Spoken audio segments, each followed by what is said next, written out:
Hello everyone. Delhi से मेरठ का सफर जो कभी 2 से 3 घंटे लगते थे, अब मात्र 55 मिनट में पूरा होगा। जी हां, देश की पहली रीजनल रैपिड ट्रांजिट सिस्टम नमो भारत अब पूरी स्पीड से दौड़ेगी। सराय काले खां से लेकर के मोदीपुरम तक 82 किलोमीटर के हाई स्पीड कॉरिडोर से एनसीआर की पूरी तस्वीर बदलने वाली है। हर 10 से 15 मिनट में ट्रेन, हाई स्पीड कॉरिडोर, साथ ही 160 किलोमीटर प्रति घंटे की रफ्तार, मॉडर्न सुविधाएं, ये देखा जाए तो एनसीआर के लिए नए विकास के मार्ग खोलेगा। मेरठ के लिए रियल एस्टेट बूम होगा, लाखों यात्रियों के लिए राहत होगी और साथ ही एनसीआर की इकोनॉमी के बूस्ट करने के साथ साथ उत्तर प्रदेश के लिए नए विकास के अवसर खोलने जा रहा है।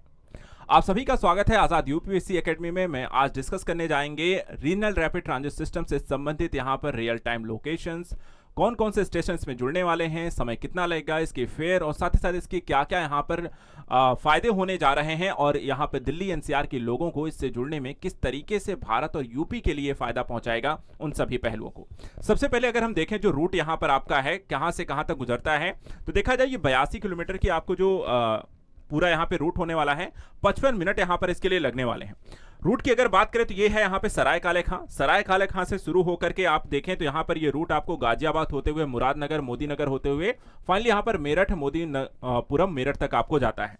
इस पूरे रूट में अगर देखें तो आपको 82 किलोमीटर, जैसे पहले हम देखते हैं 2 से 3 घंटे का जो समय था, अब मात्र 55 मिनट में आप पूरा करने जा रहे हैं। इसकी शुरुआत देखा जाए, इस पूरी कनेक्टिविटी को लेकर के जो जानकारी अभी यहां पर अपडेट आ चुकी है कि सबसे पहले तो इस उद्घाटन यहां पर प्रधानमंत्री मोदी जी कर रहे हैं।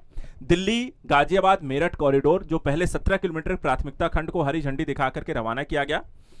पूरा यहां पर अब देखें तो मार्ग अब तैयार है। मार्ग में जो स्टेशन अब तक हैं, देखें शाहिबाबाद, गाजियाबाद, गुलधर, दुहाई डिपो पहले चरण के पहले 5 स्टेशन यहां पर थे, जिनको लेकर के ये काम आपको पहले भी यहां पर ओपन हो चुका है। देखा जाए तो ट्रेन का नाम जो रखा गया है वो नमो भारत रखा गया है। रूट जो है आरआरटीएस है।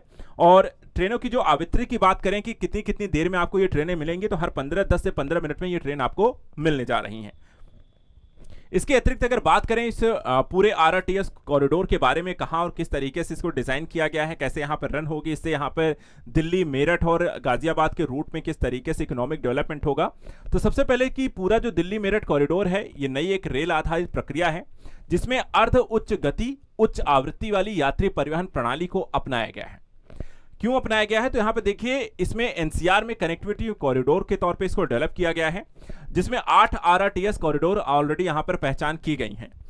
दिल्ली से गाजियाबाद मेरठ कॉरिडोर एक है, दूसरा दिल्ली गुरुग्राम के साथ एसएनबी अलवर कॉरिडोर है, दिल्ली पानीपत कॉरिडोर है। ये पहले चरण में यहां पर इन पर काम हो रहा है, जिसमें से सबसे पहले जो है Delhi Meerut corridor already open हो चुका है।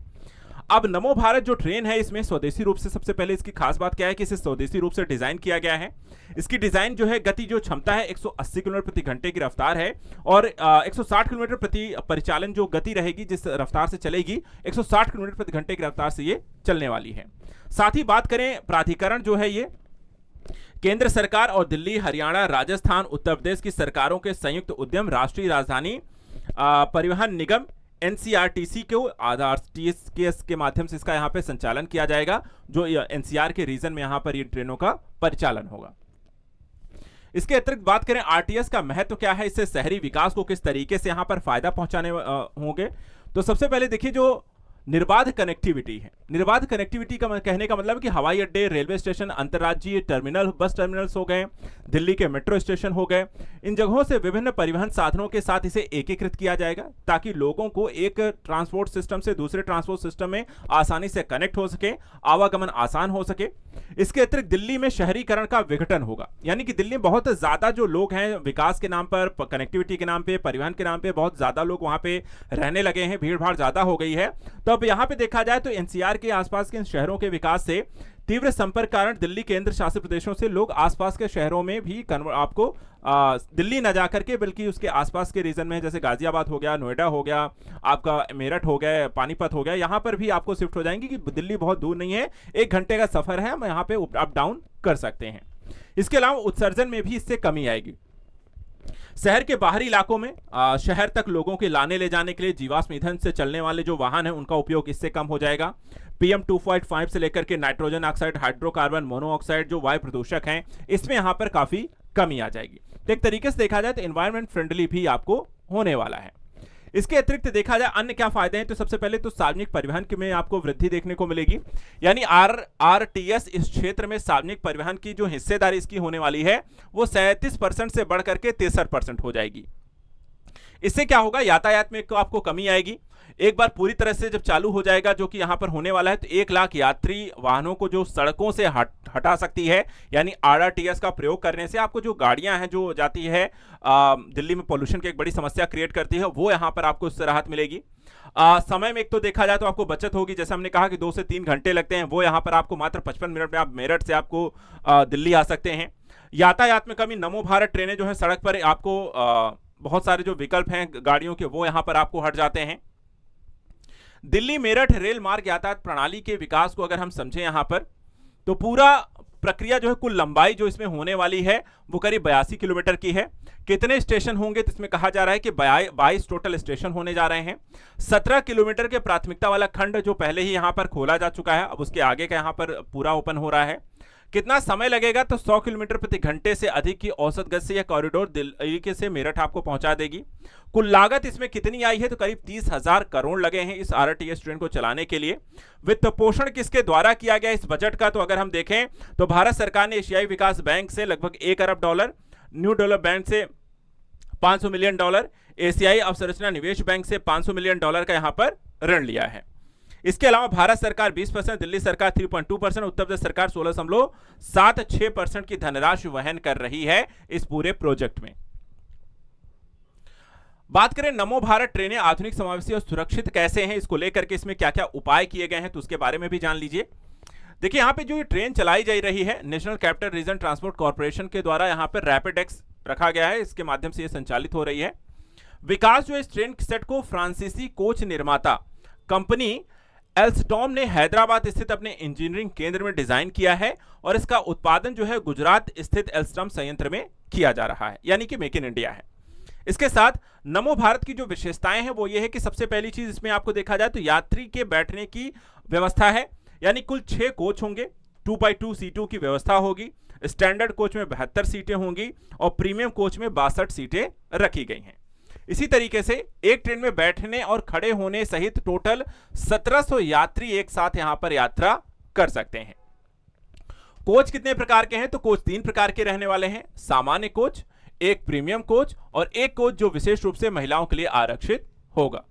यात्री सुविधाओं की अगर हम बात करें तो प्रत्येक कोच में लगेज रैक है, सीसीटीवी कैमरे हैं, आपातकालीन टॉकबैक बटन है, यात्रियों के लिए सूचना स्क्रीन, वाईफाई सुविधा भी उपलब्ध है और प्रत्येक यात्री सीट पर चार्जिंग पोर्ट भी दिया गया है। सुरक्षा के लिहाज से बात करें तो प्रत्येक कोच में 24/7 सीसीटीवी कैमरे लगे हुए हैं, जिससे निगरानी रखी जाएगी। किसी भी तरीके का अनाधिकृत प्रवेश को रोका जाएगा। लावारिस सामान, अत्यधिक भीड़भाड़ के संबंध में यहां पर अलर्ट भी जारी करेगा। इसके अतिरिक्त दिव्यांगों के लिए अनुकूल भी है कि ट्रेनों के आखिरी डिब्बे में व्हील चेयर और स्ट्रेचर के लिए निर्धारित यहां पर स्थान भी हैं, ताकि यहां पर किसी भी तरीके के यात्रियों को यहां पर उससे समस्या ना हो। संक्षिप्त जानकारी जो है आपको आरटीएस के बारे में आपको जाते जाते बता देते हैं, जिसमें रेल किराया इत्यादि को लेकर के भी है। तो कहां से कहां तक चलेगी, सराय काले खां जो कि दिल्ली है, मोदीपुरम जो कि मेरठ तक चलेगी। कुल दूरी 82 किलोमीटर है, टोटल 22 स्टेशन इसमें आपको ज्यादा है। यात्रा का समय जो लगेगा 55 से 60 मिनट तक लगेगा। टिकट की कीमत जो है 30 रुपए मिनिमम से 120 रुपए अधिकतम तक रहने वाली है। समय क्या है, तो सुबह 6 बजे से लेकर के रात 11 बजे तक चलने वाली है और आवृत्ति क्या है कि हर 5 से 15 मिनट में यहां पर चलेंगी। इसके अलावा अगर हम बात करें कि टिकट मूल्य क्या होगा और कहां तक से कहां तक पहुंचने में कितना समय लगेगा, तो अगर मान लीजिए आप दिल्ली से गाजियाबाद का आपका आना जाना है तो आपको 30 से 50 रुपए इसके लिए देने पड़ेंगे और 20 मिनट में आप दिल्ली से गाजियाबाद आ सकते हैं या गाजियाबाद से दिल्ली जा सकते हैं।